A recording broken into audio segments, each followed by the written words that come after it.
ओम शांति। आज 7 जनवरी 2025। आज बाबा की मुरली के महावाक्य हैं। बाबा ने कहा, मीठे बच्चे, हाँ जी बाबा, तुम अपने को संगम युगी ब्राह्मण समझो तो सतयुगी झाड़ देखने में आएंगे और अपार खुशी में रहेंगे। तो संगम युगी ब्राह्मण का मतलब दो शब्दों से बना है, संगम युगी और ब्राह्मण। संगम युगी माना जिसके अंदर कलयुग और सतयुग दोनों का ज्ञान है। सतयुग और कलयुग दोनों के संस्कार हैं। माना ज्ञान से हमारे अंदर सतयुग के संस्कार आ रहे हैं, और जो बॉडी का पार्ट या रोल चल रहा है, उस बॉडी से हम पुरुषार्थ तो कर रहे हैं, लेकिन अभी 63 जन्म के जो हमारे रोल में हिसाब किताब बचे हैं, वो भी हमारे अंदर स्मृति में भी हैं और कर्मों में भी आ रहे हैं। तो दोनों ही पार्ट हमारे अंदर अभी है। संगम योगी उसको कहेंगे, और ब्राह्मण का मतलब ज्ञानी, जो अपने को ब्रह्मा ब्रह्मा का बच्चा यानी शिव बाबा से ज्ञान लेने वाला ज्ञानी आत्मा समझे, वो है ब्राह्मण। तो संगम योगी ब्राह्मण समझो माना अपने आप को सदा ये याद दिलाओ कि इस समय मेरे अंदर दोनों ही पार्ट में, सतयुग और कलयुग दोनों का पार्ट चल रहा है, और ज्ञान से मैं अभी भगवान का ज्ञान लेकर अपने को भगवान समान, बाप समान बना रहा हूँ। तो मुझे सतयुग का जो ज्ञान हो रहा है, या सतयुग की जो बातें बाबा हमें बता रहा है, उस ज्ञान से मुझे सतयुगी झाड़ देखने में आएगा। झाड़ का मतलब विस्तार। तो जो दुनिया में परिवर्तन हो रहा है, उसमें हर तरह की बातें हो रही हैं। एक तरफ से कलयुग भी अति में जाता हुआ दिख रहा है। पाप, भ्रष्टाचार, शोषण, सब कुछ अति में जाता हुआ दिख रहा है। और दूसरी तरफ से गुप्त रूप से भगवान सत्युग की स्थापना भी कर रहा है, और वो स्थापना धीरे धीरे विस्तार को पा रहा है। तो जिसके अंदर सतयुग का कलयुग में रहते हुए ज्ञान होगा, माना संस्कार और स्मृति होगी, उसको कलयुग में रहते हुए सतयुग का विस्तार देखने में आएगा। कहाँ पे सतयुग की किस तरह से पालना हो रही है, स्थापना हो रही है, ये उसको दिखेगा। और अपार खुशी में रहेंगे, क्योंकि दुनिया वालों को कलयुग में रहते हुए और ही ज्यादा पाप, भ्रष्टाचार और सिर्फ माया ही माया चारों तरफ दिखती है। वो उसको माया समझते नहीं, कहते नहीं, लेकिन उनके लिए देह और देह की दुनिया ही सिर्फ दिखने में आती है। लेकिन जब हम अपने अंदर स्मृति में सतयुग जगा लेते हैं, माना सतो गुणी श्रेष्ठ संकल्प, कर्म, बोल, हर चीज में हम आत्मा की अनुभूति में रहते हैं, तो हमें वो जो पवित्र दुनिया, प्रेम से भरी हुई दुनिया या शांति की दुनिया दिखनी शुरू हो जाती है। पहले अपने अंदर और फिर बाहर भी। वैसे ही लोगों का हमारे से मिलना होना शुरू हो जाता है विस्तार में। ऐसे ही और भी ब्राह्मण आत्माएं जब हमारे संपर्क में आती हैं, तो वो बढ़ती जाती हैं, और ऐसे एक पवित्र दुनिया हमको दिखनी शुरू हो जाती है। और ऐसी ब्राह्मण की स्मृति से, संगम युगी ब्राह्मण की स्मृति से, जिसमें सतयुगी झाड़ दिखता है, उसके कारण अपार खुशी भी रहती है। कलयुग का जो भी गम है, या कलयुग में जो देह भान के कारण सफरिंग है, फिर वो हमको परेशान नहीं करती। आज दो प्रश्न हैं। पहला प्रश्न, जो ज्ञान के शौकीन बच्चे हैं, उनकी निशानी क्या होगी? जो ज्ञान के शौकीन बच्चे हैं, उनकी निशानी क्या होगी? तो बाबा ने उत्तर दिया, वे आपस में ज्ञान की ही बातें करेंगे, कभी पर चिंतन नहीं करेंगे। एकांत में जाकर विचार सागर मंथन करेंगे। तो ज्ञान के शौकीन बच्चों को ज्ञान के सिवा कुछ और सूझेगा ही नहीं। उनकी बातों में, उनके हर समय स्मृति में ज्ञान की ही पॉइंट्स घूमते रहेंगे। बात भी करेंगे तो ज्ञान की विस्तार की करेंगे, और अकेले में भी रहेंगे तो ज्ञान का ही विचार सागर मंथन चलेगा। उनके अंदर ड्रामा के कोई भी कैरेक्टर के या रोल के चिंतन की बातें नहीं होंगी। वो दूसरों के साथ कौन क्या कर रहा है, कैसे कर रहा है, देहभान की बातें नहीं करेंगे, क्योंकि ज्ञानी आत्मा की निशानी है कि वो जानता है कि इन सब में कुछ नहीं रखा। हमें हमारे ज्ञान में ही इतना रस आता है, अतीन्द्रिय सुख मिलता है, और अशरीरीपन का जो एहसास रहता है उससे हमें दूसरों के प्रति कोई और भावना या कोई और चिंतन की अ, जरूरत ही नहीं पड़ती। इसलिए जो ज्ञान के शौकीन बच्चे होते हैं वो हमेशा ज्ञान के मनन चिंतन में रहते हैं और ज्ञान की ही एक दूसरे से बातें करेंगे। दूसरा प्रश्न है, इस सृष्टि ड्रामा का कौन सा राज तुम बच्चे ही समझते हो? इस सृष्टि ड्रामा का कौन सा राज तुम बच्चे ही समझते हो? हम्म, तो बाबा ने उत्तर दिया, इस सृष्टि में कोई भी चीज सदा कायम नहीं है, सिवाय एक शिव बाबा के। पुरानी दुनिया की आत्माओं को नई दुनिया में ले जाने के लिए कोई तो चाहिए। यह भी ड्रामा का राज तुम बच्चे ही समझते हो। तो ये जो खेल चल रहा है, ये ड्रामा चल रहा है, ये दुनिया तो वैसे कहती है कि दुनिया रंगमंच है, हाँ नाटक है। बाबा ने भी हमको बताया है कि ये ड्रामा है, ये सृष्टि का खेल 5,000 साल का ड्रामा अनुसार चलता है। लेकिन एक चीज जो हम बच्चों को पता है वो है कि ये पूरा संसार का जो कुछ भी है, प्रकृति, आत्मा का रोल, आत्मा का मन, कुछ भी सदा नहीं रहता। माना ये परिवर्तनशील है, और जो चीजें परिवर्तनशील होती हैं वो सत्य नहीं हो सकती। जो कभी नहीं बदलता, जिसका स्वरूप हमेशा रहता है, सेम रहता है, वो सत्य है शिव बाबा। जैसे किसी भी कोई चीज, कोई घटना होती है तो उस घटना को जैसे अंजाम दिया गया उसका एक ही सत्य है, और बाकी फिर उसके बारे में जिसने भी बताया उसमें कुछ ना कुछ थोड़ा बहुत चेंज हो जाता है। तो फिर बाकी की जितनी भी बातें उसके बारे में बताई जाएंगी वो पास्ट और फ्यूचर की होंगी, इसलिए वो असत्य होंगी। उसमें थोड़ा सा भी मिलावट है तो वो असत्य है। इस तरह से शिव बाबा एक सत्य है, क्योंकि शिव बाबा ही प्रेजेंट में रहता है। तो बाबा इस समय हमको ये ज्ञान दे रहा है कि ये पूरा दुनिया, ये पूरा जो खेल तुम देख रहे हो, जिसमें तुम्हें ये रोल मिला है, जिसमें तुम अपने रोल को भी देखते हो, ये पुरानी दुनिया से नई दुनिया को बदलने के लिए परमात्मा आते हैं। यानी जो सत्य है, जिसको ये पूरा ज्ञान पता है, जिसको एक सेकंड भी, कल बाबा ने कहा था ना, एक सेकंड भी देरी नहीं हो सकती, बाबा एकदम एक्यूरेट टाइम पर आता है, क्योंकि बाबा है ही परफेक्ट, बाबा है ही सत्य। उस वो हमेशा प्रेजेंट में रहता है। और हमारी घड़ियां, यानी इस मनुष्य लोक की या इस संसार की घड़ियां बदल सकती हैं, परिवर्तनशील हो सकती हैं, आगे पीछे हो सकती है, लेकिन बाबा की घड़ी कभी गलत नहीं जाती, क्योंकि बाबा काल से परे, टाइम से परे है। हाँ, तो इसलिए वो प्रेजेंट है। और वो बाबा इस समय संसार को, यानी जो इस घड़ी में अभी पुराना समय हो गया है उसको बदलने के लिए नए समय में ले जाने आया है, नई दुनिया बनाने आया है। ये राज बाबा के बच्चे, यानी हम आत्माएं ही केवल जानते हैं। तो सृष्टि का ये ड्रामा का राज है, और जिसे नहीं पता था अब पता चल गया होगा कि कोई भी चीज यहाँ कायम नहीं है। इसीलिए हम लोग बार बार इस चीज को याद करते हैं कि ये नाटक रियल नहीं है ना। इस चीज यहाँ पर जो कुछ भी दिख रहा है, आज है कल नहीं होगा, कल जो आने वाला है वो परसों नहीं होगा। इसलिए ये कल परसों, ये सब भाषा जो टाइम में आ जाती है, ये एक्चुअली एग्जिस्ट नहीं करती। सिर्फ जो एग्जिस्ट करता है वो है प्रेजेंट। इसलिए प्रेजेंट में बाबा को याद करो, हमारा सिर्फ इतना पुरुषार्थ होना चाहिए।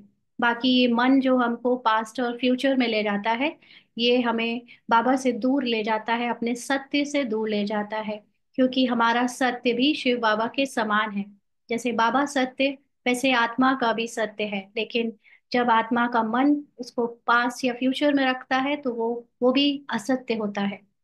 इसलिए उस पर ध्यान अपना हटाकर केवल एक शिव बाबा पर रखना है।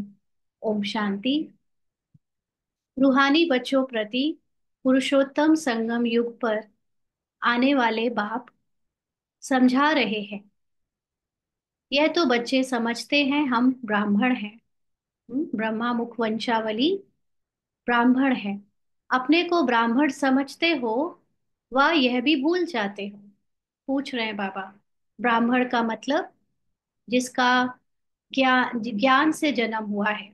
यानी इस समय हम सबको भगवान ने ब्रह्मा के द्वारा एडॉप्ट किया है, ज्ञान के प्रकाश से जगाया है और अपना बच्चा बनाया है, और वो ज्ञान ही हमारा यहाँ पर पालना कर रहा है। तो ऐसा अपने को ब्राह्मण समझते हो या भूल जाते हो? ब्राह्मणों को अपना कुल नहीं भूलता है। जो शरीर वाले ब्राह्मण होते हैं, वो भी अपनी जाति वाली ब्राह्मण को नहीं भूलते। तुमको भी यह जरूर याद रहना चाहिए कि हम ब्राह्मण हैं। एक बात याद रहे तो भी बेड़ा पार है। अगर इस समय हमको ये भी याद रहे कि हमको परमात्मा पढ़ा रहा है, तो भी बेड़ा पार है। संगम पर तुम नई नई बातें सुनते हो, तो उसका चिंतन चलना चाहिए, जिसको विचार सागर मंथन कहा जाता है। तुम हो रूप बसंत। तो इस समय हमारे अंदर जो बाबा ज्ञान से परिवर्तन कर रहा है, हर समय हमारे अंदर उस ज्ञान का सिमरण चलेगा, तो ही हमारे सतयुगी संस्कार इमर्ज होंगे और कलयुगी संस्कार मर्ज होंगे। तो इसलिए ये विचार सागर मंथन बाबा के बच्चों का हमेशा चलते रहना चाहिए, क्योंकि इस समय परिवर्तन संस्कारों का केवल ज्ञान से ही हो सकता है। और रूप बसंत का मतलब है, रूप का मतलब अपने को आत्मा समझ, बसंत का मतलब ज्ञान से, ज्ञान के विस्तार में जाना, है ना। तो उस विस्तार में हम चाहे ज्ञान देने की सेवा करें, चाहे अपने अंदर उसका मनन चिंतन करें, लेकिन इस समय हम है रूप बसंत।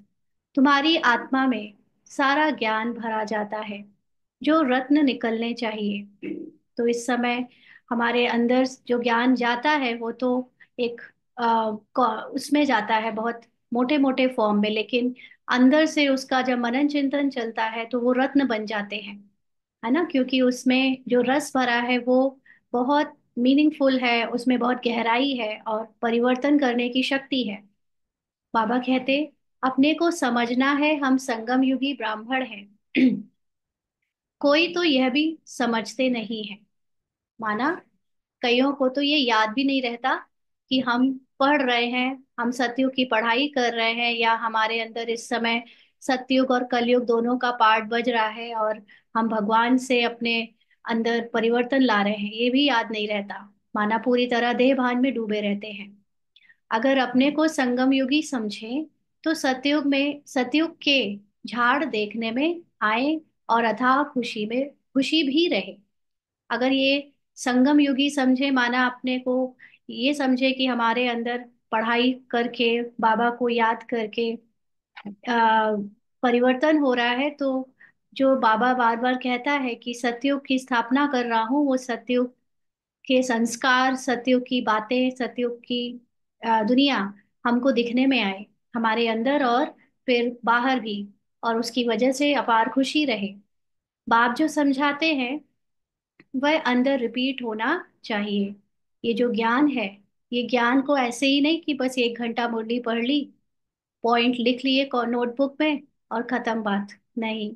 इसीलिए ये मुरली को ज्यादा से ज्यादा सुनते सुनते ही धारण करना चाहिए। कई बार क्या होता है, हम लिख तो लेते हैं लेकिन पढ़ते नहीं, और उसके बाद फिर ऐसा होता है कि हमने तो अच्छे से पढ़ाई कर ली, लेकिन जब तक ज्ञान का मनन चिंतन आपके अंदर नेचुरली ना चले, मनन चिंतन कोई आर्टिफिशियली नहीं किया जा सकता कि चलो आओ बैठ के मनन चिंतन करें, ये तो दिखावा हो गया, है ना। मनन चिंतन तो ऑटोमेटिकली आपको आना चाहिए, क्योंकि जो नई नई बातें हमारे सामने आ रही हैं, और जब हम योग में बैठते हैं, आत्मा की स्मृति में स्थित हो जाते हैं, तब वो जो दिखना शुरू होता है अपने थर्ड आई से, माना बाबा जो हमें ज्ञान की स्पष्टीकरण योग में देता है, उससे हमारे अंदर प्रश्न भी उठते हैं और फिर उसके आंसर भी मिलते हैं। तो ये जिसको इसका रंग लग गया है, यानी इस चीज का शौक हो गया है और उसके अंदर ये चीजों में मुझको मजा आने लगा है, वो तो अपने आप ही उसके अंदर ज्ञान चलता रहेगा, है ना। इसीलिए जो बाबा समझाते हैं उसके पॉइंट को याद करना चाहिए। रिपीट करना चाहिए। हम संगम युग पर हैं, यह भी तुम्हारे सिवाय और कोई को पता नहीं है। संगम युग की पढ़ाई टाइम भी लेती है। संगम युग किस चीज के लिए है? पढ़ने के लिए है। लोअर कॉन्शियसनेस से हाई कॉन्शियसनेस में जाने के लिए है, जहां से हम कलयुग में आकर एकदम लो ग्रेड हो गए थे हम, मतलब ये मन, उसको अब वापस से सतो प्रधान बनना है। उसके लिए ये संगम युग मिला है। तो ये हमारे सिवा और किसी को नहीं पता। और लेकिन ये जो पढ़ाई है, इसमें 1 सेकंड का ज्ञान है, लेकिन फिर भी पूरा परिवर्तन होने में टाइम लगता है। इसीलिए ये पढ़ाई तब तक चलती है जब तक परिवर्तन हो नहीं जाता। तो इस पढ़ाई को टाइम भी लगता है। यह एक ही पढ़ाई है नर से नारायण, नर्कवासी से स्वर्गवासी बनने की। यह याद रहने से ही खुशी रहे, से भी खुशी रहेगी। हम सो देवता स्वर्गवासी बन रहे हैं। संगम युगवासी होंगे तब तो स्वर्गवासी बनेंगे। हम्म, संगम युगवासी का मतलब है हम अपने आप को जब ये स्टूडेंट समझे, हम परिवर्तन हो रहे हैं ज्ञान से, योग से जब ऐसा समझे, याद रखें, तब तो हम सोल कॉन्शियस बन पाएंगे, बॉडी कॉन्शियस से निकल पाएंगे। आगे नर्कवासी थे, माना पहले हम पूरी तरह बॉडी कॉन्शियस थे तो बिल्कुल गंदी अवस्था थी, गंदे काम करते थे। अब वह मिटाना है, मनुष्य से देवता स्वर्गवासी बनना है। हम्म? कोई की स्त्री मर जाती है, तुम पूछो तुम्हारी युगल कहाँ है, तो कहेंगे वह स्वर्गवासी हो गई। स्वर्ग क्या चीज है वह नहीं जानते। तो स्वर्ग का मतलब सिर्फ कोई स्थान से नहीं है कि स्वर्ग एक स्थान है, वहां पर वास करने लगे। स्वर्ग का मतलब है एक ऐसी स्टेट जहां पर सुख, शांति और पवित्रता है। तो कोई भी अगर कहता है किसी के घर में, जो जिसने शरीर छोड़ा है, जिस आत्मा ने, कि वो स्वर्गवासी हुआ, तो उनको तो ये पता नहीं कि स्वर्गवासी का मतलब होता है कि वो सुख, शांति और पवित्रता की स्टेज पर चला गया है ना। वो तो बस कहने मात्र एक शब्द को एज इट इज यूज कर लेते हैं। लेकिन असल में बाबा हमको जो असली स्वर्ग दिखा रहा है और जहाँ ले जाने के लिए पढ़ा रहा है, वो स्वर्ग है, वो सुख, शांति और पवित्रता का स्थान।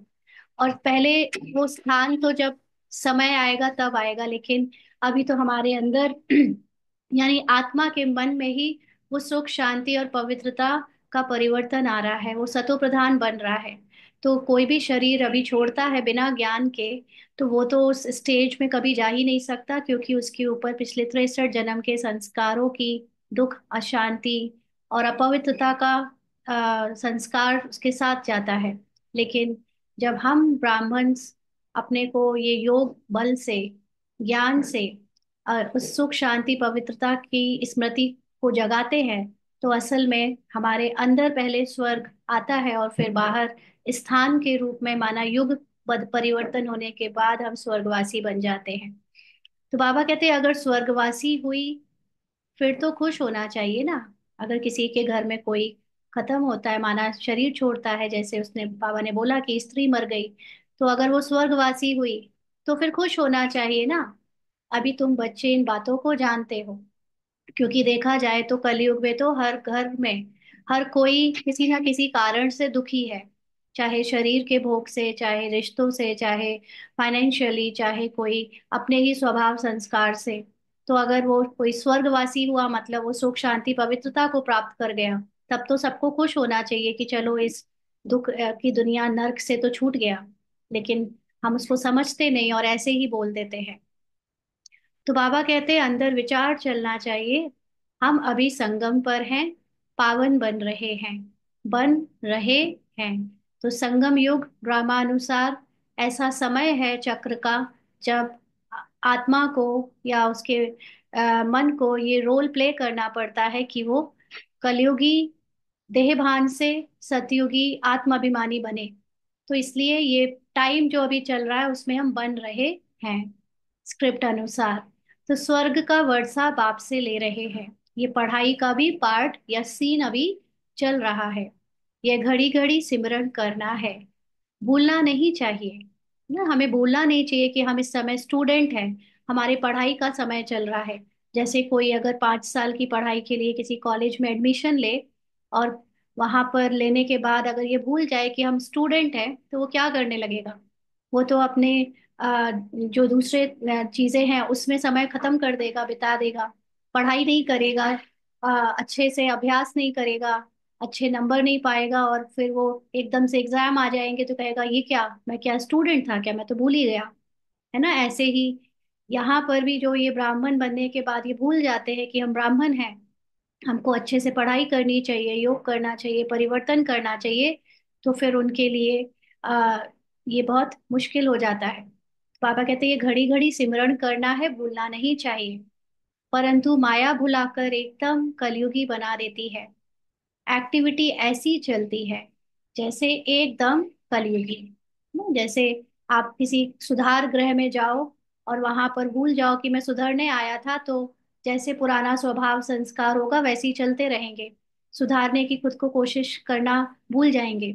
तो ऐसे ही यहाँ पर भी जब हम ये भूल जाते हैं कि हम अपने आप को सुधारने, माना आत्मा का मन जो तमो प्रधान हो गया है उसको सतो प्रधान बनाने आए हैं, तो हम देह भान में आकर कलयुगी पार्ट प्ले करते रहते हैं, कलयुग की स्मृति में डूबे रहते हैं।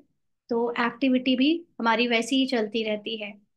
बाबा कहते फिर वह खुशी का पारा नहीं रहता, शक्ल जैसे मुर्दे मिसल।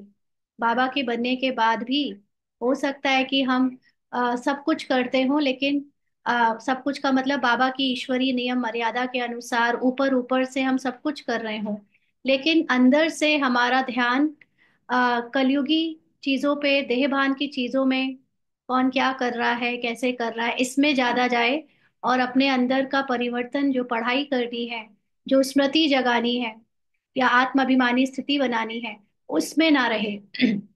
तो शक्ल कैसी हो जाती है? जैसे मुर्दे मिसल, माना लटकी हुई, खुशी नहीं रहेगी।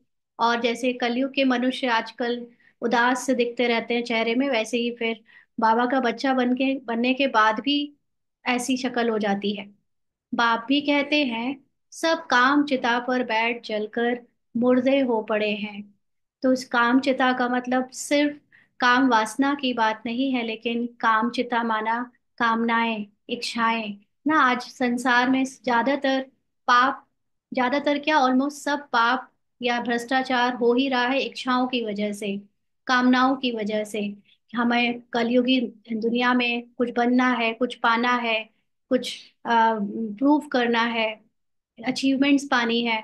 तो ये सारी काम चिता जो है उसमें दोनों आ जाता है, काम वासना भी और कामनाएं भी।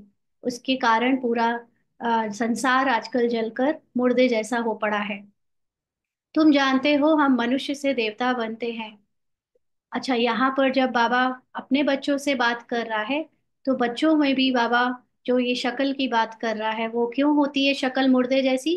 क्योंकि बाबा का बच्चा बनने के बाद अगर हमको अभी भी यहाँ पर देह की दुनिया से कोई कामना है, चाहे वो ब्राह्मण पार्ट से ही क्यों क्यों ना हो, क्योंकि भले ही हमने उस तरह का जीवन से अपने को न्यारा करा है, लेकिन फिर भी बाबा का बनने के बाद भी हमें अब यहाँ पे अलग अलग इच्छाएं और कामनाएं अगर बार बार आती हैं, जागती हैं हमारे अंदर, तो भी चेहरे की खुशी गायब हो जाती है, जैसे जलकर मुर्दा हो पड़े हैं। है ना? इसलिए बाबा कहते हैं भूलना नहीं चाहिए कि हम ये सब कुछ यहाँ छोड़ने आए हैं। ब्राह्मण का मतलब ही है अपने को कलयुगी आ, संसार और जो भी चीजें हैं उनसे न्यारे करना, ना कामनाओं से न्यारे करना, और अपनी इच्छा मात्र अविद्या की स्थिति में आत्माभिमानी बनना। तो तुम जानते हो हम मनुष्य से देवता बनते हैं, तो वह खुशी होनी चाहिए ना। इसीलिए गायन भी है, अति इंद्रिय सुख की भासना, गोप गोपियों से पूछो। तो गोप और गोपियां मतलब जिनको बाबा भगवान से बहुत प्यार है, जो जिनके लिए भगवान ही सब कुछ है, भगवान के प्यार में जो समाये रहते हैं। तो भगवान के प्यार में जो समाये होंगे, वो भगवान के ज्ञान को भी हर समय अपने अंदर स्मृति में रखेंगे। तो ऐसे गोप गोपियां, ऐसे आत्माएं, या ऐसे रोल में जो मन है, उनको अतीन्द्रिय सुख की भासना होती है। इसलिए अगर खुशी की बात पूछनी हो तो ऐसे गोप गोपियों से पूछो, भगवान से प्यार करने वालों से पूछो। तुम अपने दिल से पूछो, हम उस भासना में रहते हैं। हम्म। क्योंकि भगवान से प्यार करने का मतलब सिर्फ ये नहीं है कि बाबा बाबा कहते रहे, उनके गाने सुनते रहे। भगवान से प्यार करने का यथार्थ अर्थ है कि भगवान के समान बनकर उनके ज्ञान का चिंतन करना, उनके ज्ञान को अपने अंदर धारण करना, है ना। और बिना ज्ञान के धारणा के अतीन्द्रिय सुख सदा नहीं रह सकता। भले थोड़ा थोड़ा सा रहेगा जब जब याद करेंगे, लेकिन जब कोई परिस्थिति आएगी और हमारे अंदर ज्ञान की लाइट और माइट नहीं होगी, तो वो सुख भी चला जाएगा। लेकिन जिसके अंदर ज्ञान रहेगा, ज्ञान की स्मृति रहेगी, वो वैसे भी याद में रहेंगे, बाबा को याद करेंगे क्योंकि ज्ञान का चिंतन करेंगे। और जब परिस्थिति आएगी तो अपनी लाइट और माइट जगा कर उसमें भी अतीन्द्रिय सुख ले लेंगे। तो इसीलिए अपने आप से हमें पूछना चाहिए कि हम बाबा के बच्चे अपने को कहते तो हैं, बीके ब्राह्मण भी कहते तो हैं, लेकिन क्या हम उस भासना में रहते हैं, अतीन्द्रिय सुख में रहते हैं?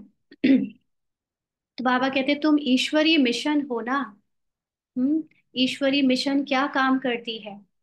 पहले तो शूद्र से ब्राह्मण, ब्राह्मण से देवता बनाती है।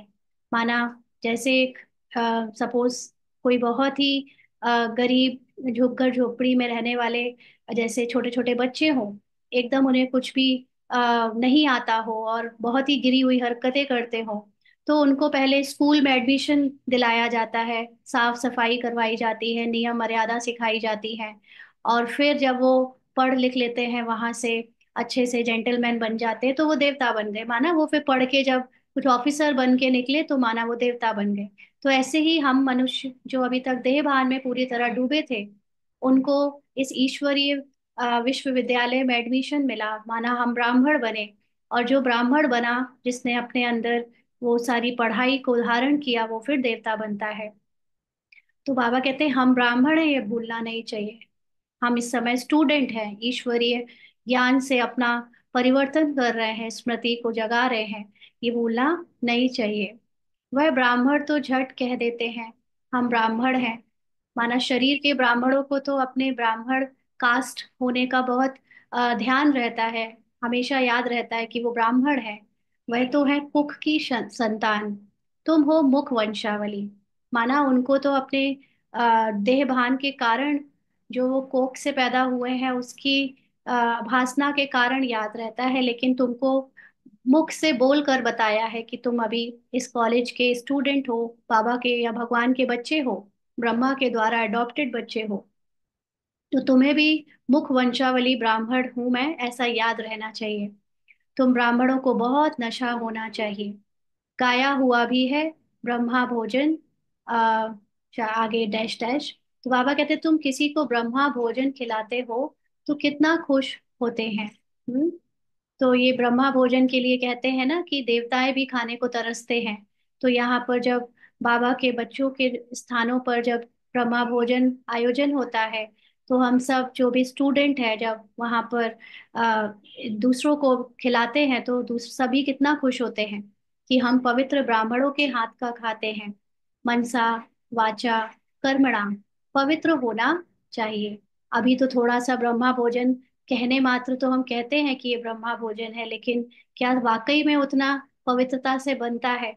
हाँ, जो बना रहे हैं, जो निमित्त बने हैं बनाने के, वो बनाते समय क्या मनसा वाचा कर्मणा निराकारी, निरहंकारी, निर्विकारी स्थिति में स्थित होते हैं? ये हमारे अंदर एक क्वेश्चन मार्क होना चाहिए, है ना। इसलिए अगर हम, हमारी ड्यूटी है ब्रह्मा भोजन बनाने में, तो हमारे अंदर ये तीनों स्टेजेस होनी चाहिए। मनसा निराकारी, वाचा निरहंकारी और कर्मणा निर्विकारी। तभी वो भोजन ब्रह्मा भोजन की शक्ति लिए हुए औरों को शक्ति दे सकता है।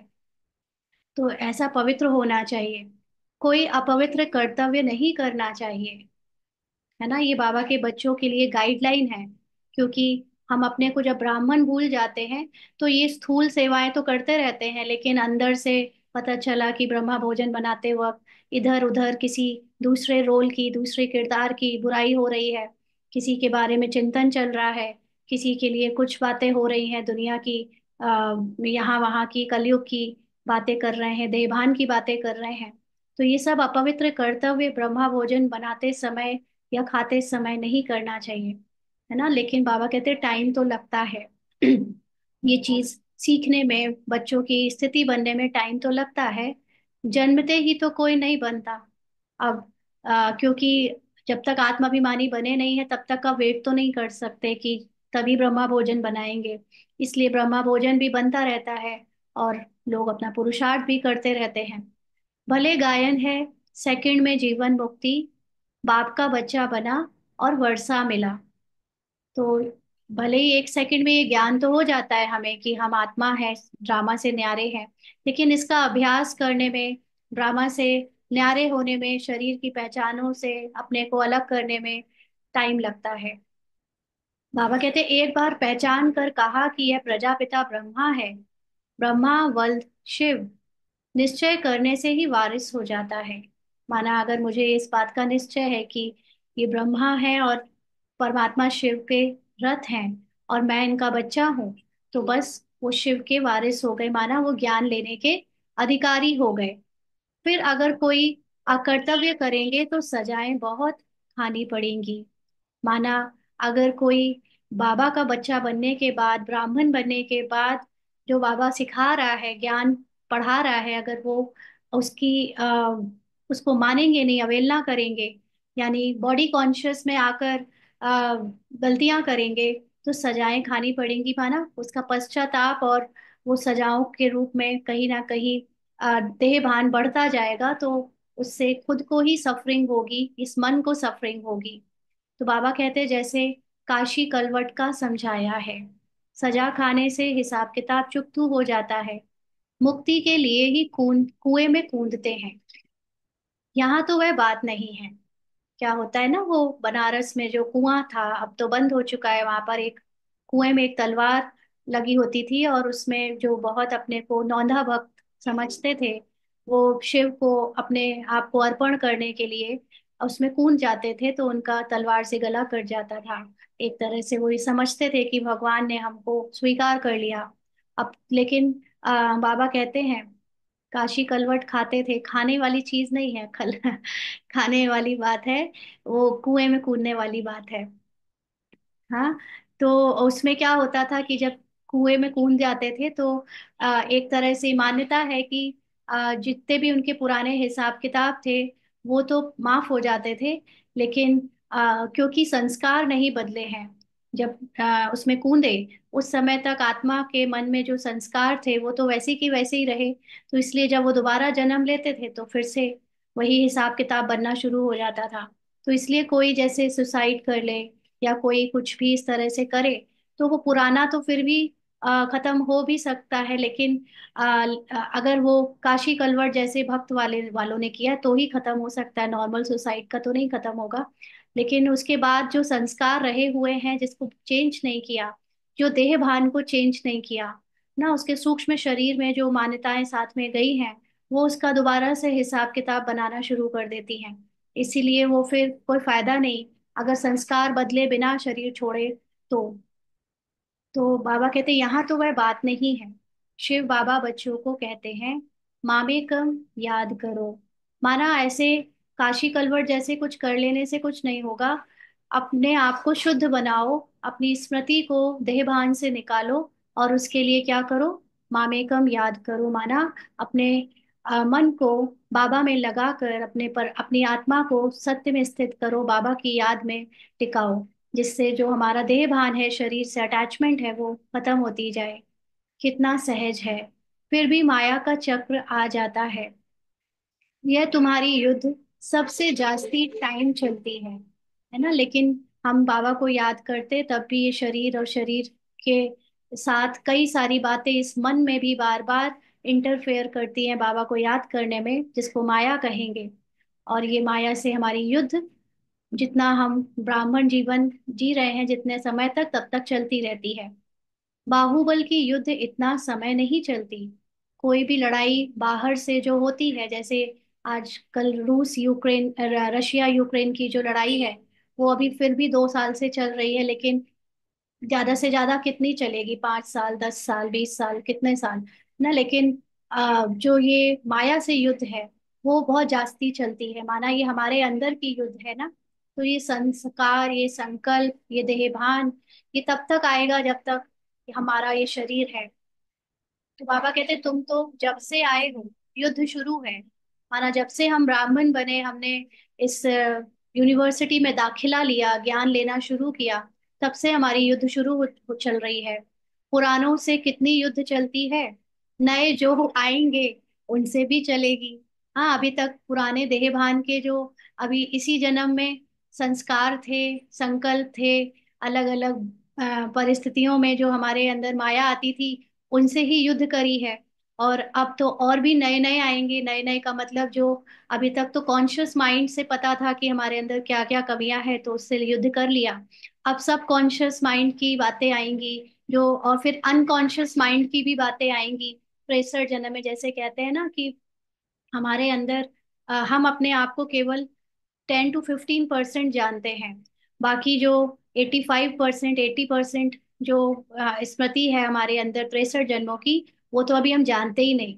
वो सब भी निकलेगा, वो भी आएगा, वो भी उससे भी युद्ध करनी पड़ेगी। तो बाबा कहते हैं उस लड़ाई में भी मरते रहते हैं। जो बाहुबल की लड़ाई होती है उसमें भी मरते रहते हैं, तो नए नए शामिल यानी दूसरे शामिल होते रहते हैं। यहाँ भी मरते हैं, वृद्धि को भी पाते हैं। माना यहाँ पुराने संस्कार भी मरते हैं, फिर नए भी आ जाते हैं। हमें लगेगा अरे ये कब मेरे अंदर आया। तो ये लड़ाइयाँ भी चलती रहती है, नए नए संकल्प आएंगे, पुराने अब। पहले तो बाहर के लोगों के संकल्प ज्यादा आते थे, फिर ब्राह्मण परिवार में ब्राह्मणों के ही संकल्प चलने लगे, है ना। तो अलग अलग तरह से कुछ ना कुछ अंदर बना ही रहेगा। वृद्धि को भी पाते हैं, झाड़ बड़ा तो होना ही है। हम्म।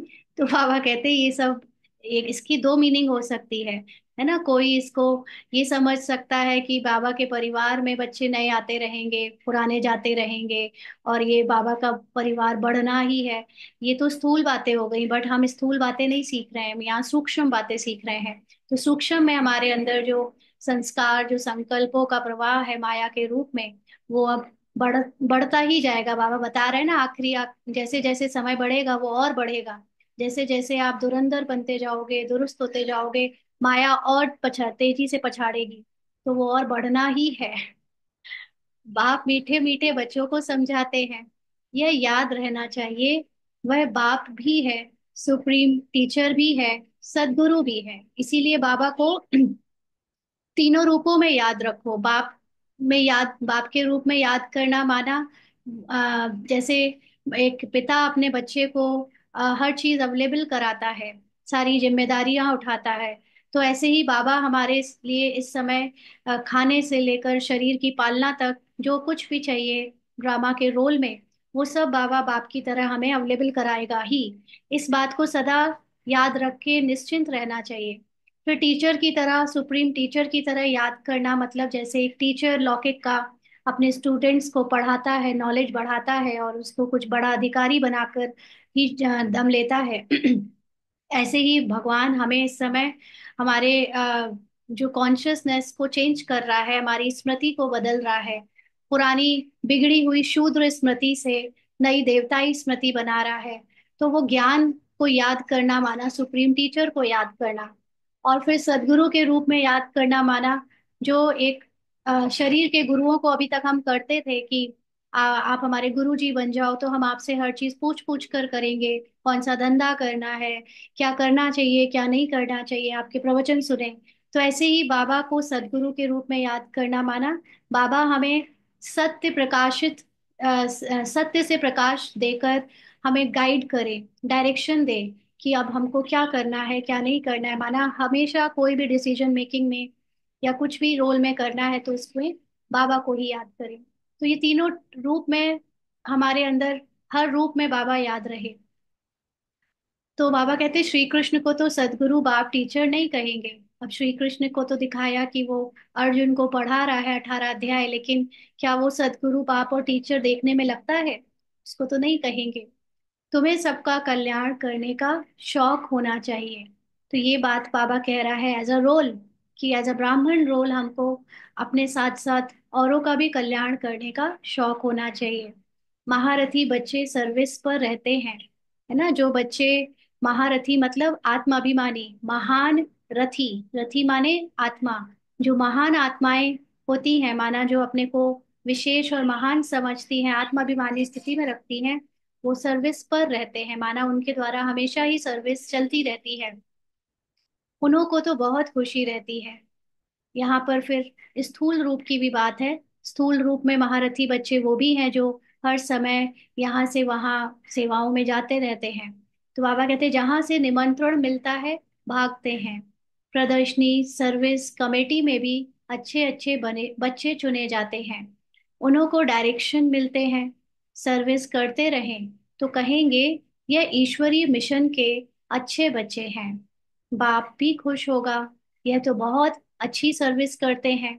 अपनी दिल से पूछना चाहिए, हम सर्विस करते हैं?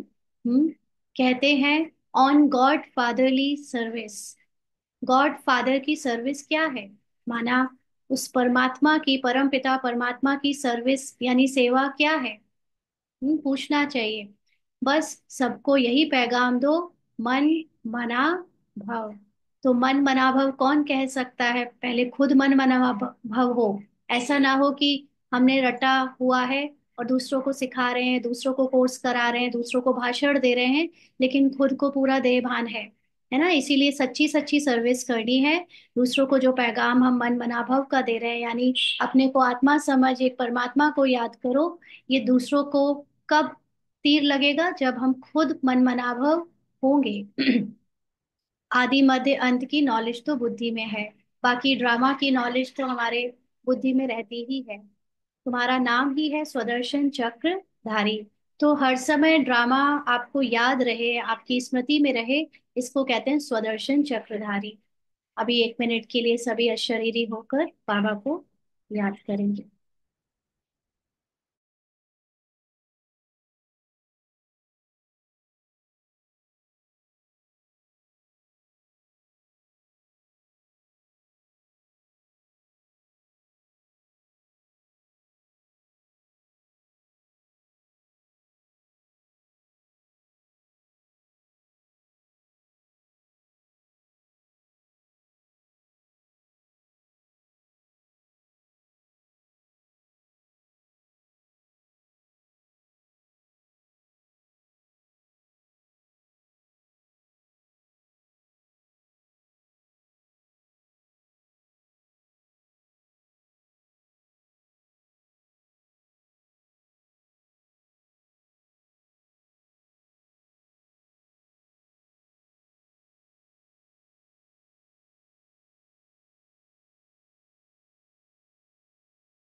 आगे बाबा कहते हैं तुम्हारा नाम ही है स्वदर्शन चक्रधारी, तो उसका चिंतन चलना चाहिए। स्वदर्शन चक्रधारी में दो चीजें आ जाती हैं, सु का दर्शन और चक्र। तो सु का दर्शन माना मैं आत्मा, आत्मा की जो सतो प्रधान स्थिति है, जिसको सु कहें। सु माने पॉजिटिव, पॉजिटिव में हाईएस्ट पॉजिटिव है उसकी सतो प्रधानता। तो आत्मा का जो पॉजिटिवनेस है उसका दर्शन करो, माना उसमें टिको। ये मन जो तमो प्रधान स्क्रिप्ट में अभी डूबा हुआ है, उससे अपना ध्यान हटाकर सतो प्रधान सत्य को, आत्मा के सत्य को याद करो, तो उसको कहेंगे सुदर्शन।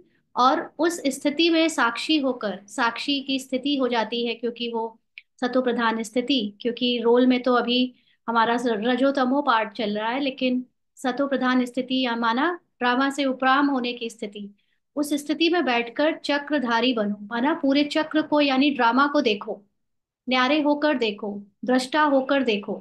तो ये ड्रामा और आत्माभिमानी स्थिति ये साथ साथ चले, तो उसका चिंतन चलना चाहिए।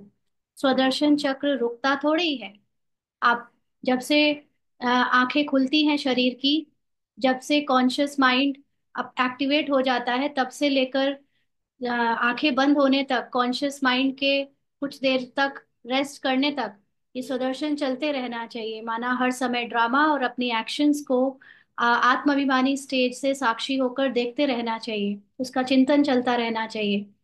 बाबा कहते हैं तुम चैतन्य लाइट हाउस हो, यानी चलते फिरते ज्ञान के पॉइंट्स को चर्न करने वाले, उसकी लाइट जगाए, अपने आप को प्रकाशित करने वाले लाइट हाउस हो।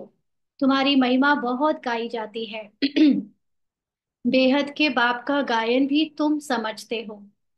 वह ज्ञान का सागर पतित पावन है, गीता का भगवान है। वही ज्ञान और योग बल से यह कार्य कराते हैं। इसमें योग बल का बहुत प्रभाव है। तो बाबा जो इस समय पतित पावन यानी हमको बॉडी कॉन्शियस से सोल कॉन्शियस बनाने आया है, वो ज्ञान का सागर, उसी के ज्ञान से हम सोल कॉन्शियस बनते हैं। इसीलिए सोल कॉन्शियस स्थिति को योग बल कहते हैं। तो ये बाबा का नॉलेज जिससे हम सोल की आत्मा सोल की स्थिति में स्थित होते हैं, आत्मा अभिमानी होते हैं, इसको योग बल कहते हैं और इसी का बहुत प्रभाव है। भारत का प्राचीन योग मशहूर है, वह तुम अभी सीखते हो। सन्यासी तो हठ योगी है, वह पतितों को पावन बना ना सके। सन्यासी जो भी अवस्था को पाते हैं, अगर कोई आत्माभिमानी बना भी है सन्यासी, तो उसने ज्ञान से खुद को आत्माभिमानी नहीं बनाया है, उसने हठ योग से खुद को आत्माभिमानी बनाया है। माना उसने शरीर को बहुत तपाया है, शरीर का बहुत उसने, जैसे पहाड़ों पर जाकर तपस्या करना और शरीर का व्रत करना, भोजन छोड़ना और पता नहीं क्या क्या, जिद से शरीर का जो वासनाएं हैं, इच्छाएं हैं, उसको दबाना और बहुत क्रुएलिटी से शरीर को दबा दबा कर आत्मा तक पहुंचा है वो। इसलिए वो नॉर्मल इंसान को, नॉर्मल देह भान के में डूबे मनुष्यों को अपने जैसा आत्माभिमानी नहीं बना सकता, क्योंकि कोई भी उसके जैसा हठ योगी घर गृहस्थी में रहते तो बनेगा नहीं, है ना। इसलिए जो नॉर्मल लोगों को आत्माभिमानी या पावन बनाना है, तो उनके लिए चाहिए ज्ञान। घर गृहस्थी रहते कुछ ना छोड़ना पड़े और वो आत्माभिमानी बन जाए। इसीलिए भगवान आता है और खुद वो सत्य ज्ञान उनको देता है। जिस ज्ञान को सन्यासी लोग बड़ी बड़ी कठिन कठिन तपस्या करके लेते हैं, वो ज्ञान बाबा हमको इस इजीली, जो परमात्मा ज्ञान का सागर है, राइट नॉलेज अपने साथ लाके देता है। तो बाबा के सिवा ये काम और कोई कर नहीं सकता। ज्ञान से तुम जन्म लेते हो, क्योंकि ये जो ज्ञान है, जितना हम आत्माभिमानी बनते जाते हैं, उतना एक्चुअली में ये ज्ञान हमें सत्यता में धारण होता जाता है। जो इनिशियली हम लोगों ने जैसे कोर्स किया, उसमें जो कुछ समझा वो तो बहुत बहुत बेसिक है, बहुत बिगिनर्स का है। लेकिन गहराई का ज्ञान जब तक ना हो जाए, तब तक आपकी आत्मा में स्थिति नेचुरल नहीं हो सकती। और वो ज्ञान आता भी तभी समझ में है जब आपकी थोड़ी सी आत्माभिमानी स्थिति नेचुरल हो गई हो तब। तो बाबा कहते हैं गीता का माई बाप कहा जाता है, माता पिता है ना। किसको? भगवान को। तो तुम शिव बाबा के बच्चे हो, फिर माता पिता चाहिए ना। तो शिव बाबा तो हमारा बाबा के रूप में, पिता के रूप में है, फिर माता पिता भी तो चाहिए, क्योंकि भगवान को हम माता पिता कहते आए। तो मनुष्य तो भले गाते हैं, परंतु समझते थोड़े हैं। बाप समझाते हैं इसका अर्थ कितना गुह्य है। गॉड फादर कहा जाता है। फिर माता पिता क्यों कहा जाता? बाबा ने समझाया, भले सरस्वती है, परंतु वास्तव में सच्ची सच्ची मदर ब्रह्मपुत्रा है। सागर और ब्रह्मपुत्रा है। तो भले ही मातेश्वरी जगदम्बा को या सरस्वती मम्मा को हम लोग यहाँ यज्ञ में एज अ बॉडी ब्राह्मण रोल मदर या माँ मम्मा कहते आए, लेकिन वास्तव में बाबा कह रहे हैं, वास्तव में सच जो एक्चुअली में सच्ची सच्ची माँ है ब्रह्मा, ब्रह्मपुत्रा, है ना। यानी Brahma Baba not as a body, physical body, लेकिन as a soul, supreme soul, परमात्मा शिव है हमारे पिता, और उनका नेक्स्ट बच्चा ब्रह्मा हमारी माँ है। तो सागर और ब्रह्मपुत्रा है, पहले पहले संगम इनका होता है। यानी सबसे पहले शिव बाबा जिसमें प्रवेश करते हैं, जिनका मिलन होता है परमात्मा का, जिस आत्मा से पहला संगम जिस जिसका होता है, वो है सागर शिव बाबा और मम्मा, सॉरी, और ब्रह्मा बाबा इनमें प्रवेश करते हैं। ये कितनी महीन बातें हैं। तो इसमें ऐसे ही चिंतन चला था कि जैसे ये कहा जाता है ब्रह्मा सो विष्णु, तो विष्णु के अंदर तो दो रूप दिखाए जाते हैं, लक्ष्मी और नारायण। तो ये क्यों नहीं कहा जाता कि ब्रह्मा सो नारायण? ब्रह्मा सो विष्णु क्यों कहा, इसका चिंतन करिएगा। हम्म। क्योंकि विष्णु के अंदर तो दोनों आ गए ना, लक्ष्मी और नारायण का पार्ट आ गया। लेकिन ब्रह्मा एज अ मेल पुरुष शरीर, और अगर ब्रह्मा नारायण बनने वाले हैं, वो तो बनने ही वाले हैं नो डाउट, लेकिन इसका बहुत सूक्ष्म रहस्य है। क्योंकि तीनों देवताओं को सूक्ष्म वतनवासी कहा जाता है, ब्रह्मा विष्णु और शंकर को। और ब्रह्मा सूक्ष्म वतनवासी, वैसे तो बाबा फिजिकल ब्रह्मा जो जिनको हमने यज्ञ में देखा, वो तो कलयुगी मनुष्य के रूप में बाबा मुरलियों में कहता है। और जो सूक्ष्म वतनवासी ब्रह्मा है वो संकल्पों का ब्रह्मा है, मानी माना संपूर्ण ब्रह्मा। और फिर वो विष्णु बनता है। तो विष्णु का मतलब क्या होता है? विष्णु का मतलब होता है एज अ कंप्लीट, संपूर्ण आत्मा, जिसके अंदर लक्ष्मी और नारायण दोनों के संस्कार हैं, जिसके अंदर दोनों स्त्री और पुरुष के संस्कार हैं, वो है विष्णु। और वो संपूर्ण है। संपूर्ण का मतलब कंप्लीट। तो इसके ऊपर अभी और चिंतन कर सकते हैं। विष्णु में पूरा ज्ञान मर्ज तो होता है, लेकिन उस इसका सटलनेस से क्या मतलब, ये समझना है। ब्रह्मा दिखाया गया है एज अ नॉलेजफुल, जिसको ज्ञान है पूरे ड्रामा का, संसार का। और विष्णु दिखाए गए हैं एज अ, लक्ष्मी नारायण को तो महाराजा महारानी बनाया है, but what about Vishnu? Vishnu को वैकुंठ का भगवान कहते हैं, ऐसे कुछ। तो वैकुंठ का मतलब क्या है? वै और कुंठ। वह मतलब विदाउट, वह मतलब होता है जिसमें ना हो, विदाउट। और कुंठ मतलब कुंठा, कुंठा मतलब एनेक्साइटी, डिप्रेशन। तो ऐसा ऐसा स्टेज या ऐसा स्टेट ऑफ माइंड जहां पर एनेक्साइटी ना हो, जहां पर दुख ना हो, जहां पर नेगेटिविटी ना हो। तो विष्णु का मतलब वो स्टेट ऑफ माइंड जहां पर हम एकदम टोटली नेगेटिविटी से फ्री हो जाते हैं। तो सूक्ष्म में आप इसको समझो। तो ब्रह्मा यानी, बाबा कहते हैं ना, आप भी ब्रह्मा हो, मास्टर ब्रह्मा हो। तो इस समय हम ज्ञान लेने वाले मास्टर नॉलेजफुल बनकर, as a knowledge student, knowledgeful student, हम विष्णु के समान बन रहे हैं, माना हम वो स्टेट ऑफ माइंड में जा रहे हैं जहाँ वैकुंठ में होंगे, माना without an anxiety, without depression, without negative any emotion, वो होंगे। तो ये सब बहुत आप ऐसे मनन चिंतन करिए। इससे क्या होगा कि आपको अपने स्टेट ऑफ माइंड के लिए, पुरुषार्थ के लिए बहुत अच्छी अच्छी पॉइंट्स मिलेंगी ना। तो ये सब बहुत महीन बातें हैं। बाबा कहते हैं बहुतों की बुद्धि में यह बातें रहती नहीं जो चिंतन करें। ये बुद्धि बातें ही नहीं याद रखते, तो फिर चिंतन कैसे करें? तो बाबा कहते बिल्कुल कम बुद्धि है, कम दर्जा पाने वाले हैं, उन्हों के लिए बाप फिर भी कहते हैं कि अपने को आत्मा समझो। क्योंकि without without being in the consciousness of a soul, आप आत्माभिमानी बने बिना इन बातों का चिंतन कर नहीं पाओगे। क्योंकि आ, ये सारी देह भान की दुनिया हमें इतनी खींचती है कि मोटा मोटा ज्ञान ही समझ में आ जाए तो बड़ी बात है। सूक्ष्म बातों में जाने के लिए अपनी आत्माभिमानी स्थिति पे साइलेंस में टिकना पड़ता है। फिर बाबा से अपने, बाबा ही शायद आपको ऐसे क्वेश्चंस देता है, फिर वही आंसर्स देता है। तो आपको बहुत सारी सूक्ष्म बातें पता चलती हैं उस स्टेज में। तो बाबा कहते हैं हम आत्माओं का बाप है परमात्मा, वह तुम आत्माओं को कहते हैं मामेकम याद करो, तो विकर्म विनाश हो। विकर्म विनाश हो मतलब देहभान से मुक्त हो। देहभान टूटेगा तो आपके, आपने जो देह में आकर कर्तापन के भाव से जो किया, उसके भोक्ता भी नहीं रहोगे।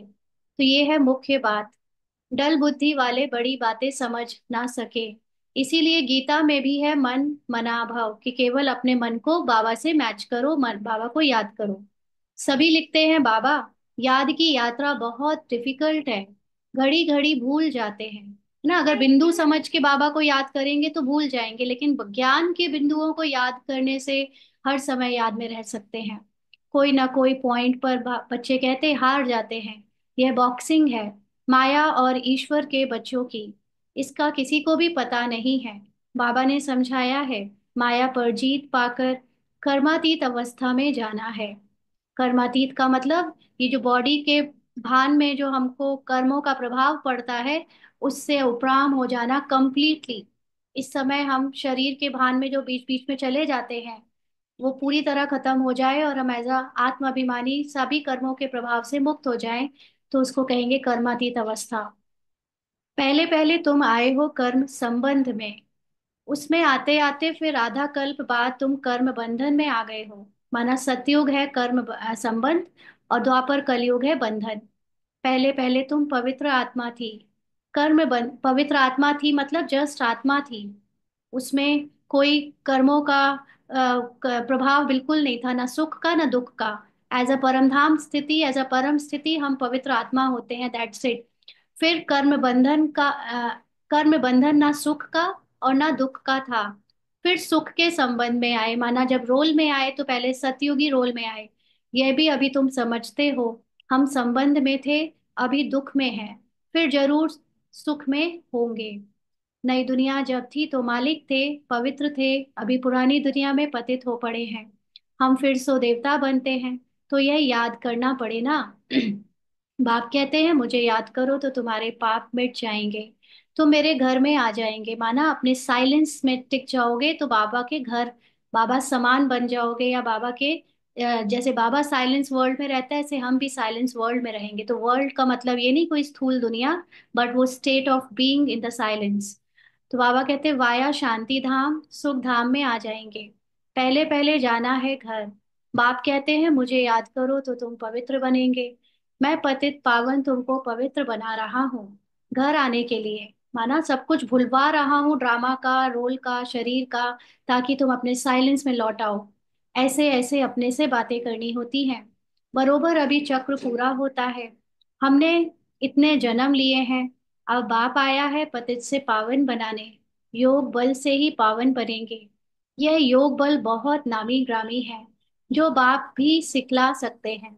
इसमें शरीर से कुछ भी करने की दरकार नहीं। तो सारा दिन इन बातों का मंथन चलना चाहिए। एकांत में कहाँ भी बैठो अथवा जाओ, बुद्धि में यही चलता रहे। एकांत तो बहुत है, ऊपर छत पर तो डरने की बात नहीं। आगे, यानी पहले तुम सवेरे में मुरली सुनने के बाद चलते थे पहाड़ों पर। जो सुना उसका चिंतन करने के लिए पहाड़ियों पर जाकर बैठते थे। जो ज्ञान के शौकीन होंगे वह तो आपस में ज्ञान की बातें ही करेंगे। ज्ञान नहीं है तो फिर पर चिंतन करते रहेंगे। प्रदर्शनी में तुम कितनों को यह रास्ता बताते हो। समझते हो हमारा धर्म बहुत सुख देने वाला है। दूसरे धर्म वालों को सिर्फ इतना समझाना है कि बाप को याद करो। माना कोई दूसरे दूसरे धर्म का आता है प्रदर्शनी समझने, तो उसको सिर्फ परमात्मा का और आत्मा का ज्ञान देकर उसको बाबा को याद करने को कहना है। ये नहीं समझना है कि ये मुसलमान है और मैं फलाना हूँ। नहीं, आत्मा को देखना है, आत्मा को समझाना है। प्रदर्शनी में समझाते हो तो ये प्रैक्टिस रहे कि हम आत्मा भाई को समझाते हैं। अब हमको बाप से वर्षा मिल रहा है। अपने को आत्मा समझ भाइयों को ज्ञान देते हैं। अभी चलो बाप के पास। बहुत समय बिछुड़े हो, है ना। आत्मा आत्माभिमानी स्थिति में जब आप उसको आत्मा देखकर बात करोगे तो आप एकदम उपराम होकर उसे देखोगे और कहोगे चलो बाबा के पास, यानी अपने पिता के पास। बहुत समय के बिछड़े हो, और देवभान में होंगे तो सोचेंगे ये इसको बुरा ना लग जाए, ये क्या कहेगा, ये कहीं कुछ ऐसे क्वेश्चन ना पूछ ले जिसका आंसर ना मेरे पास हो, बहस ना करने लग जाए। पता नहीं कितने क्वेश्चंस आएंगे। और जो सच में उसको परमधाम में देख रहा होगा एज अ आत्मा, और वो बहुत निश्चिंतता के साथ उसको समझाएगा। वह है शांति धाम। यहाँ तो कितनी अशांति दुख आदि है। अब बाप कहते हैं अपने को आत्मा समझने की प्रैक्टिस डालो, तो नाम रूप देह सब भूल जाए। फलाना मुसलमान है ऐसे क्यों समझते हो, आत्मा समझ कर समझाओ। समझ सकते हैं कि यह आत्मा अच्छी है या बुरी है। आत्मा के लिए ही कहा जाता है बुरे से दूर भागना चाहिए। अभी तुम बेहद के बाप के बच्चे हो। यहाँ पार्ट बजाया, अब फिर वापस चलना है, पावन बनना है। माना रोल में आते आते ही मन एकदम डाउन हो गया, नेगेटिव चला गया, अभी उसको फिर से सोल कॉन्शियस बनाना है। तो बाप को जरूर याद करना पड़े। पावन बनेंगे तो पावन दुनिया के मालिक बनेंगे। जवान से प्रतिज्ञा करनी होती है। बाप भी कहते हैं प्रतिज्ञा करो। बाप युक्ति भी बताते हैं कि तुम आत्मा भाई भाई हो, फिर शरीर में आते हो तो भाई बहन हो। भाई बहन कभी विकार में जा नहीं सकते। पवित्र बन और बाप को याद करने से तुम विश्व के मालिक बन जाएंगे। समझाया जाता है माया से हारे फिर उठकर खड़े हो जाओ। जितना खड़े होंगे उतनी प्राप्ति होगी। तो माया का मतलब है जो हम देह भान में आकर दूसरों के द्वारा किए जा रहे कर्म है, जो रोल में, उसको हम सच समझकर उसमें डूब जाते हैं या उससे प्रभावित हो जाते हैं, तो हमारी आत्माभिमानी स्थिति से हम गिर जाते हैं और अचल अडोल नहीं रहते। लेकिन अगर ऐसा होता है तो फिर खड़े हो जाओ।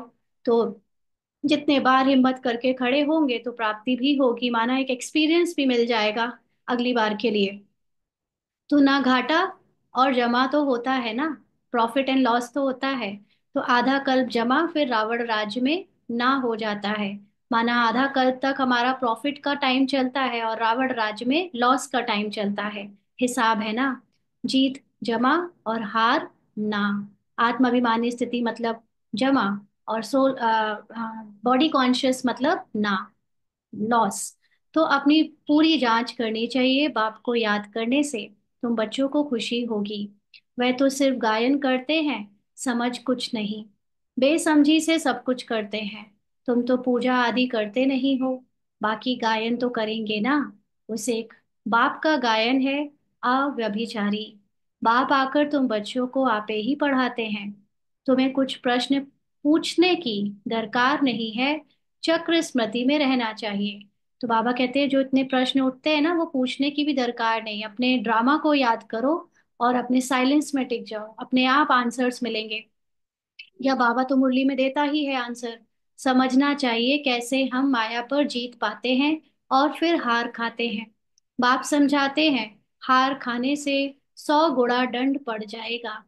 बाप कहते हैं सदगुरु की निंदा नहीं कराओ, नहीं तो ठौर नहीं पाएंगे।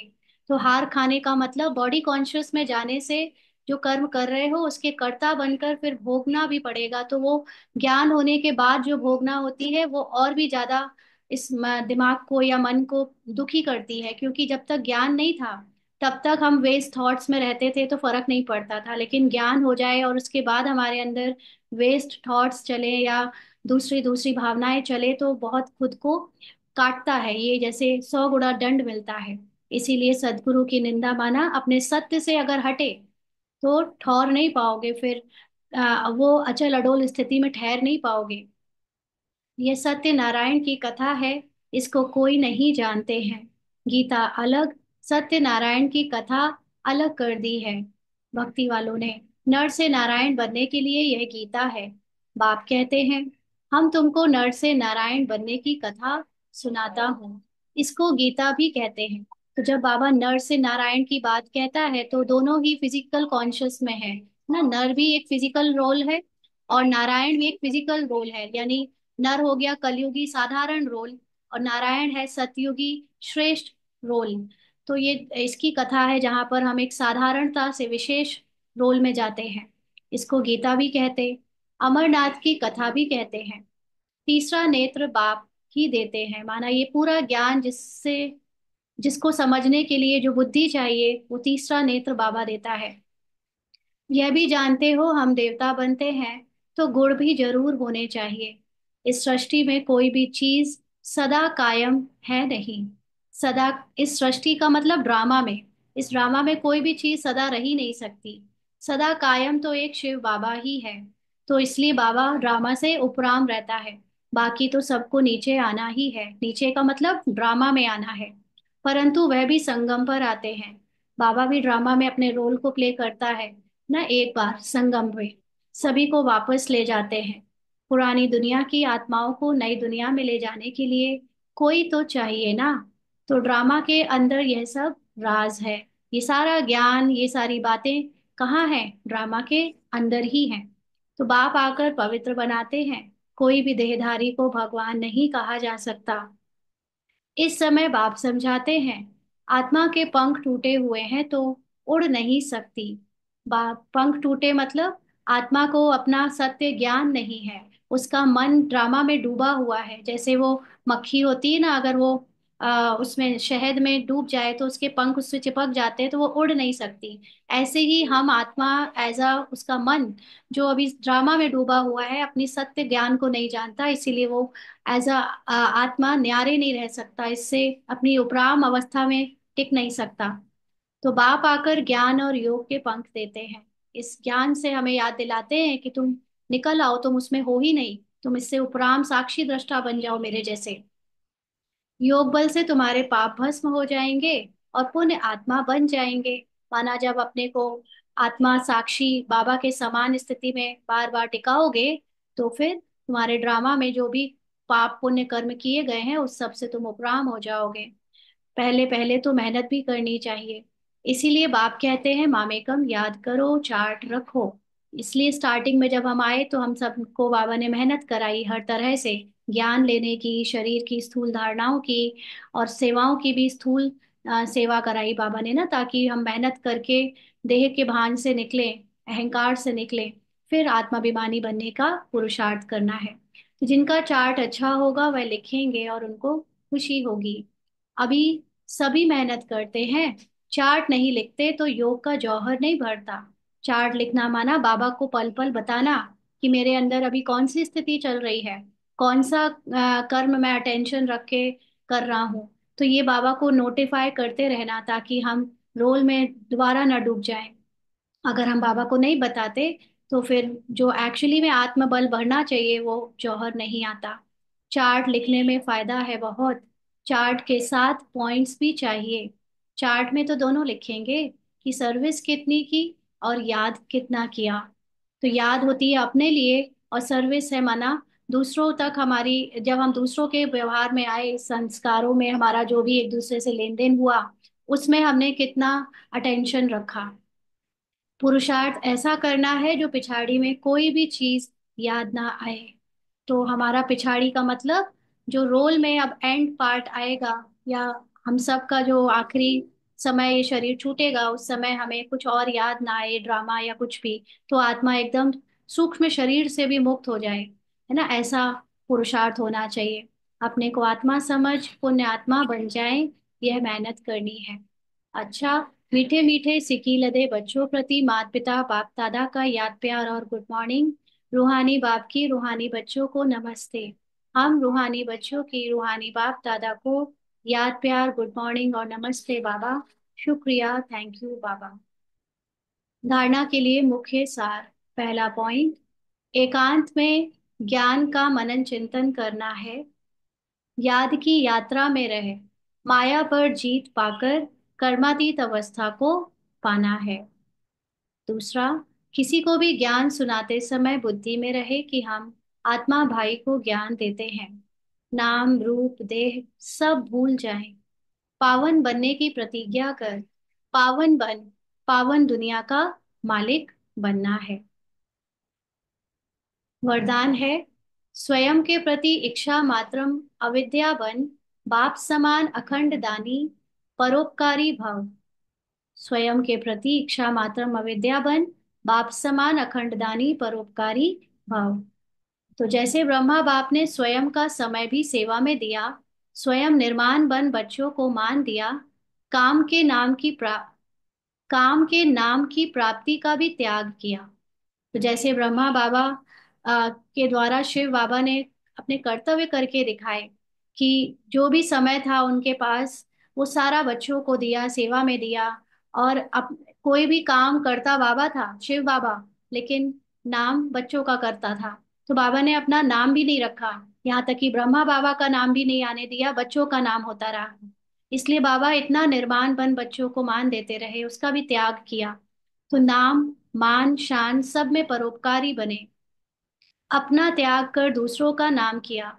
न कि मैं मेरा नाम हो जाए, मुझे लोग माने, ऐसा कभी नहीं सोचा। स्वयं को सदा सेवाधारी रखा, बच्चों को मालिक बनाया। स्वयं को स्वयं का सुख बच्चों के सुख में समझा, है ना। बच्चों को अच्छा खाना पीना रहना सब कुछ मिले, और खुद को कभी किसी चीज के लिए पहले नहीं रखा कि मुझे पहले मिले। तो ऐसे बाप समान इच्छा मात्रम अविद्या अर्थात मस्त फकीर बन, अखंड दानी, परोपकारी बनो। ना हमारे अपने प्रति कोई इच्छा नहीं होनी चाहिए कि हमको पहले ये फैसिलिटी मिल जाए, हमको पहले अच्छा खाना मिल जाए, हमको पहले हमारी ये इच्छा पूरी हो जाए, हमारा नाम हो जाए, हमें मान मिले। नहीं, जो दूसरों के लिए परोपकारी बनकर, अखंड दानी बनकर सब कुछ त्याग देना, तो विश्व कल्याण के कार्य में तीव्र गति आ जाएगी, है ना। यहाँ तक कि सेवाओं को भी, इसके फल को भी, इसके नाम को भी त्याग देना। तो पुरुषार्थ में तीव्र गति आएगी। माना एक तो पुरुषार्थ आपका ऊंचा होगा, आत्माभिमानी स्थिति, और उसी से ही विश्व कल्याण होना है। वही सबसे बड़ा परोपकार है। केस और किस्से समाप्त हो जाएंगे। अभी जो केस और किस्से जो बनते हैं, माना जो कोई ना कोई बातें आती हैं यज्ञ में, जिसके बारे में चर्चाएं होती हैं, वो इसीलिए होती है क्योंकि मैं और मेरा, मेरा नाम, मेरा मान, मेरा शान, और इसकी वजह से कोई ना कोई बात चलती रहती है ना। जब ये हम त्याग देंगे मैं मेरापन, तो केस किस्से भी समाप्त हो जाएंगे। स्लोगन है, ज्ञान, गुण और धारणा में सिंधु बनो, स्मृति में बिंदु बनो। स्मृति में मैं आत्मा अपने सत्य में टिकी हूँ, ये याद रखो। और इस स्थिति में स्थित होते ही आपके अंदर जो ज्ञान है, गुण है और धारणा है, वो सागर समान स्वरूप में आ जाती है ऑटोमेटिकली। अपनी शक्तिशाली मनसा द्वारा साकाश देने की सेवा करो। अव्यक्त इशारे।